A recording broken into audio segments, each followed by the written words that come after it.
భీష్ముడు ఆ జన్మ బ్రహ్మచార వ్రతాన్ని చేపట్టిన తర్వాత తన తండ్రి అయిన శంతన మహారాజు సత్యవతి దేవికి ఎంతో ఘనంగా వివాహం చేసిన తర్వాత కొంతకాలానికి వారిద్దరికైతే ఇద్దరు పిల్లగాళ్ళైతే పుడతారు. వాళ్ళ పేర్లు వచ్చేసి పెద్దవాడి పేరు చిత్రాంగదుడు, చిన్నవాడి పేరు విచిత్ర వీర్యుడు. వీరి చిన్న వయసులోనే మన శంతన మహారాజు అనారోగ్యం కారణంగా మరణిస్తాడు. అప్పుడు భీష్ముడు రాజ్య బాధ్యతనంతా కూడా తన భుజస్కంధాలపై మీదకైతే వెత్తేసుకుంటాడు. భీష్ముడు ఎప్పుడూ కూడా సత్యవతి దేవిని తన సవతి తల్లిగా, తన పుత్రులైన చిత్రాంగదుడు విచిత్ర వీరుల్ని తన సవతి తల్లి పుత్రులుగా అయితే చూడలేదు. కొంతకాలానికి ఆ ఇద్దరు పిల్లలు యుక్త వయసుకు వచ్చి హస్తినాపుర మహాసామ్రాజ్యానికి యువరాజ పదవికి అర్హులవుతారు. కరెక్ట్ గా అదే సమయానికి పెద్దవాడైన చిత్రాంగదుడు సహజంగా అహంకారంతో తన పేరుతోనే ఉన్న చిత్రాంగదుడు అనే గంధర్వరాజుతో ద్వంద్వ యుద్ధం చేసి మరణిస్తాడు. అప్పుడు భీష్ముడు ఆ ఇద్దరు పిల్లల్లో చిన్నవాడైన విచిత్ర వీర్యుణ్ణి హస్తినాపుర మహాసామ్రాజ్యానికి అయితే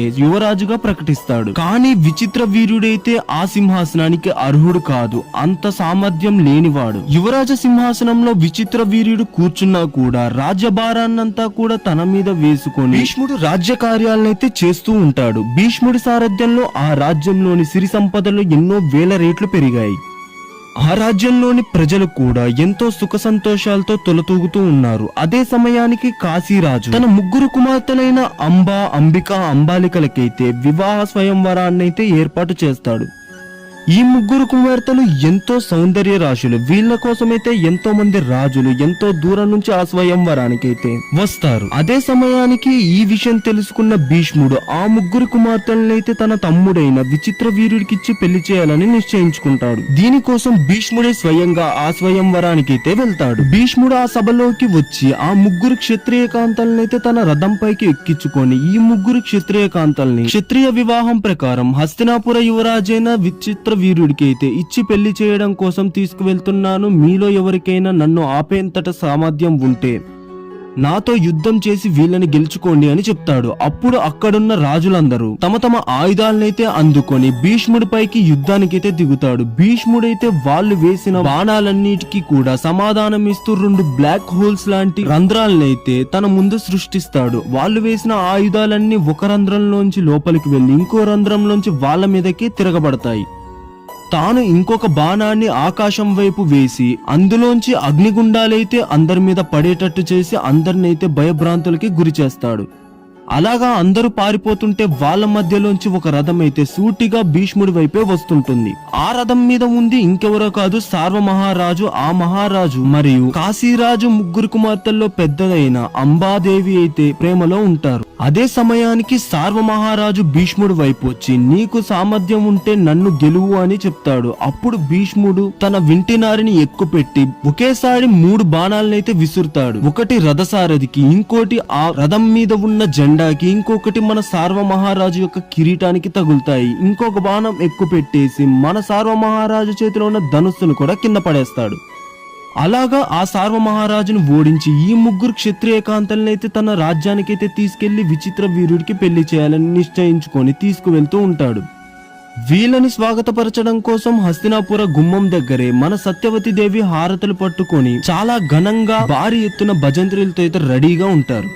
అప్పుడు అక్కడికి బాధపడుతూ వచ్చిన అంబాదేవిని చూసి ఏం జరిగింది అనగా సార్వమహారాజుని నేను ముందే ఇష్టపడ్డాను, పెళ్లి చేసుకోవాలనుకున్నాను, కానీ మీరు మధ్యలో వచ్చి మొత్తం గందరగోళం చేశారని చెప్తుంది.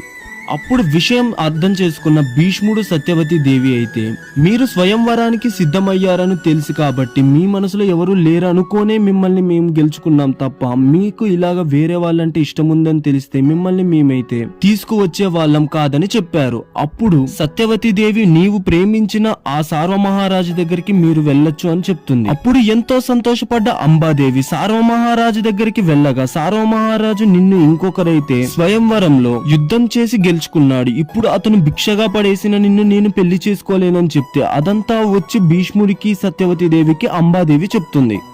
కానీ అంబాదేవి అక్కడి నుంచి వెళ్లిపోగానే అక్కడున్న వారి చెల్లెలైన అంబాలికలనైతే సత్యవతి దేవి మీ మనసులో కూడా ఎవరైనా ఉన్నారని అడిగితే లేదు, మేము మా ఇష్ట ప్రకారమే విచిత్ర వీరుణ్ణి పెళ్లి చేసుకుంటామని వాళ్ళు చెప్పక ఎంతో ఘనంగా వారితో అయితే విచిత్ర వీరుడి వివాహం అయితే జరిగిపోతుంది. ఆ తర్వాత అంబాదేవి అక్కడికి రాగా భీష్ముడైతే నీకు ఇంతకు ముందు విచిత్ర వీరుణ్ణి పెళ్లి చేసుకునే అవకాశం అయితే ఉంది, కానీ ఇప్పుడు మీకు అవకాశం లేదు, మీ చెల్లెళ్ళతో అయితే వారికి పెళ్లైపోయింది అనగా కోపోద్రక్తురాలైన అంబాదేవి ఎవరిని పడితే వారిని నేను ఎలా పెళ్లి చేసుకుంటాను, ఇలాగ నన్ను మా సార్వ మహారాజ్ అయితే తిరస్కరించారు, ఎవరో గెలుచుకున్న ఒక క్షత్రియ కాంతని నేను భిక్షగా పొందలేనని చెప్పారని చెప్తుంది. దీనికంతటికీ కారణం మీరే భీష్ముడు అని చెప్పి మీరే నన్ను స్వయంవరంలో గెలుచుకున్నారు కాబట్టి మీరే ఇప్పుడు నన్ను పెళ్లి చేసుకోవాలని కూడా చెప్తుంది. అప్పుడు భీష్ముడు నేను ఆ జన్మ బ్రహ్మచారి వ్రతాన్ని చేస్తున్నాను, ఇప్పుడు నేను ఎవరిని పెళ్లి చేసుకోలేనని చెప్పగా అంబాదేవి అయితే ఆ మాటలు ఏవి పట్టించుకోకుండా మీరు నన్ను స్వయంవరంలో గెలుచుకున్నారు కాబట్టి మీరే నన్ను పెళ్లి చేసుకోవాలని చెప్తుంది. అలాగా ఎంత చెప్పినా కూడా భీష్ముడైతే ఆ పెళ్లి ప్రస్తావనని తిరస్కరిస్తూనే ఉంటాడు. అప్పుడు ఎంతో కోపోద్రక్తురాలైన అంబాదేవి అక్కడి నుంచి వెళ్లిపోయి ఎలాగైనా భీష్ముడి మీద పగ తీర్చుకోవాలని నిర్ణయించుకుంటుంది.